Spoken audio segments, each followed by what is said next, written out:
unajua mpenzi wangu nakupenda sana. Unajua sina brand. Na bonge la surprise. Si unajua tena mpenzi wako. Nimeangalia movie fulani ya Sherukani ile. Ikanigusa. Nikasema leo nataka nimbebe baby. Ndio nikubebe baby wangu. Nakupenda wewe.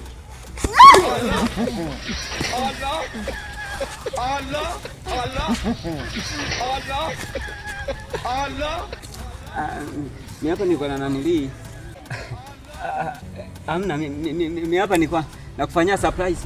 Surprise hicho mwanaume anyako kwanza nyanyuka. Yaani mwanaume mpuzi kweli, yani kunibeba mimi mwanamke uwezi. Mwanaume ana nguvu za mtetea. Nguvu ninazo nyingi lakini sasa nimeshangaa tu. Nguvu huu. Yaani mwanaume anashinda kunyanyua kifua chenyewe kiangalie kacha panyabuku.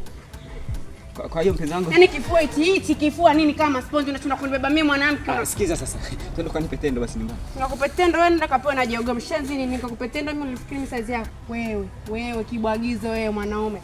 Kuanzia leo mimi na wewe basi usinitambue. Unakuja kuniletea stories za Sharukani. Sharukani babu yako. Mwenyewe unajiproud tu mbele yangu, unajisifia sifa zote. Lakini baby nakuelewa. Afu baby mshenzi nini? Ndio nishachika hivi. Kumbe zile movie watu waongo, sio natumia nini? Ya yote mema tu.